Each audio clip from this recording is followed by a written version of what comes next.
friends! Chirpy here, ready to fly into another powerful part of God's story.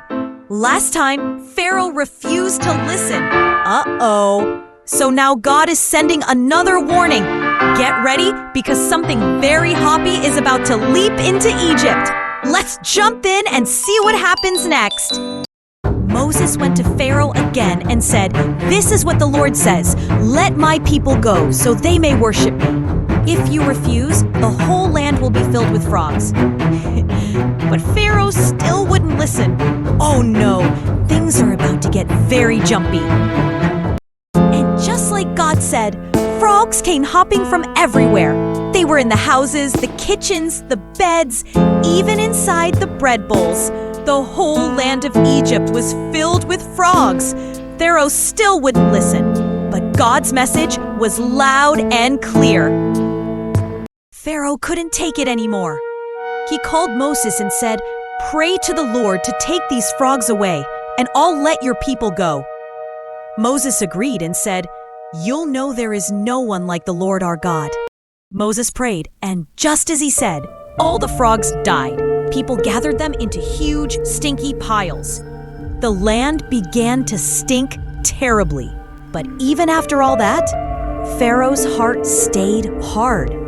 But after the frogs were gone, Pharaoh changed his mind. He hardened his heart and broke his promise again. He still wouldn't let God's people go. Will Pharaoh ever listen? Then the Lord said to Moses, "Tell Aaron to strike the dust of the earth." And when he did, tiny gnats rose from the dust. They covered people and animals everywhere in Egypt. The magicians tried to copy the miracle, but they couldn't. They turned to Pharaoh and said, "This is the finger of God." But Pharaoh's heart was still hard. He just wouldn't listen. Even after the magicians gave up, even when it was clear that God was in control, Pharaoh refused to listen. His heart was hard, and he turned away again. The Lord gave Pharaoh another warning. "If you don't let my people go, I'll send swarms of flies across Egypt." The message was clear, but Pharaoh still refused to obey. Things were about to get even worse. Wow, frogs, gnats, and warnings from God, and still Pharaoh wouldn't listen. But don't worry, friends. God's plan never fails.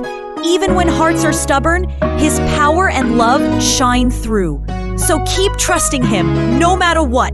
I'll see you in the next amazing chapter of God's story. Until then, keep your wings up and your faith strong. Bye for now.